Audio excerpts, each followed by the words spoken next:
राजस्थान कांग्रेस का गृह युद्ध एक बार फिर खुलकर सामने आ गया है। एक दूसरे के खिलाफ बयानबाजी न करने के पार्टी के आदेश की धज्जियां उड़ाते हुए सीएम अशोक गहलोत ने पूर्व प्रदेश अध्यक्ष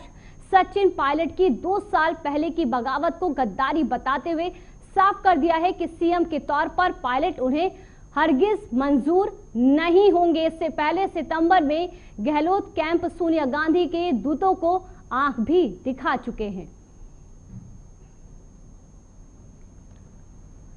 तो देखिए, भारत जोड़ो यात्रा के दौरान जब सचिन पायलट राहुल गांधी के साथ नजर आए तो यहां पर जो खटपट है, अंतर जो कलह है वो लोगों के बीच निकलकर सामने आया। उन्होंने खुलकर बोला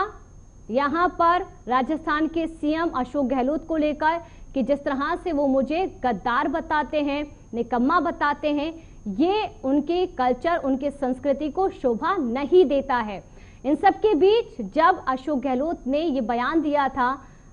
सचिन पायलट को लेकर कि साल 2020 में जब प्रदेश में सरकार डिस्टर्ब हुई थी और सरकार को तोड़ने का काम, कांग्रेस को कमजोर करने का काम यहां पर सचिन पायलट ने किया था और उसी का जो जिम्मेदारी है, जो उसका ठिकरा है, वो सचिन पायलट पर, पूर्व डिप्टी सीएम और सचिन पायलट पर यहां पर जो ठिकरा है वो फोड़ते हुए अशोक गहलोत नजर आए थे। और ज्यादा जानकारी के साथ जयपुर से हमारे सहयोगी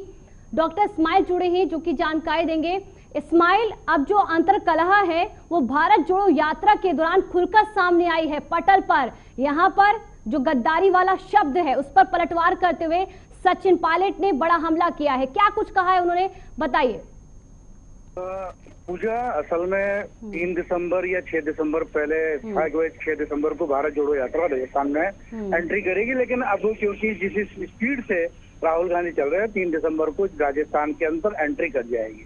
एंट्री करने से पहले 8 दिन पहले ही राजस्थान की सियासत के अंदर एक जबरदस्त भूचाल आ गया और वो भूचाल आया है मुख्यमंत्री अशोक गहलोत का एक इंटरव्यू जो कि वायरल हुआ है, क्योंकि अशोक गहलोत जो है कल गंगापुर सिटी के अंदर मौजूद थे। वहां पर उन्होंने कार्यक्रम में सेंट्रल गवर्नमेंट के ऊपर हमला बोला था और 2 दिन पहले जब उन्होंने इंटरव्यू दिया था उसमें ये कहा गया था कि पायलट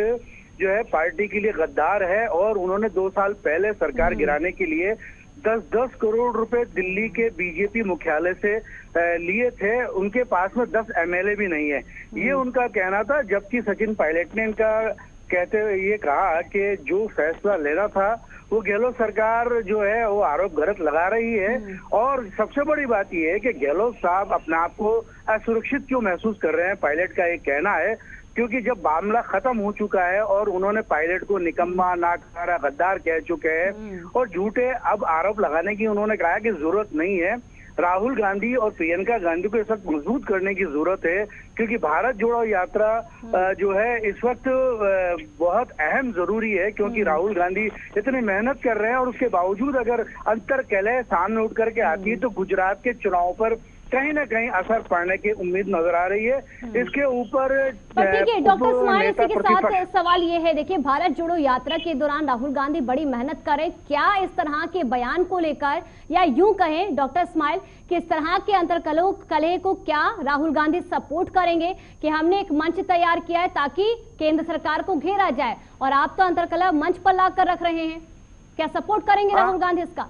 नहीं, बिल्कुल नहीं करेंगे राहुल गांधी, क्योंकि आपको ये बता दें कि जिस वक्त इनका आपस में एक दूसरे के सामने हुए थे और अंतर कलह हुआ था तो दोनों को आला कमान ने बुला करके समझाइश की थी और कहा था कि मीडिया के सामने कोई भी ऐसी चीज सामने नहीं आनी थी जिसकी वजह से कांग्रेस को नुकसान पहुंचे। लेकिन एक वरिष्ठ नेता जो सीएम है राजस्थान के अशोक गहलोत, उनका एक जो इंटरव्यू वायरल हुआ और जो बात उन्होंने कही है वो एक उनकी हैसियत के हिसाब से नामुनासिब था। इसमें जो क्योंकि नेता प्रतिपक्ष राजेंद्र राठौड़ ने ये कहा कि राहुल गांधी जो कांग्रेस की भारत जोड़ो यात्रा कर रहे हैं वो भारत जोड़ो यात्रा नहीं बल्कि कांग्रेस जोड़ो यात्रा चल रही। सतीश पूनिया ने भी फिर कहा कि अब आलाकमान तय करेगा कि गद्दार कौन है, बीजेपी पे झूठे आरोप लगा रहे। इस पर राजेंद्र सिंह जो कि मंत्री है।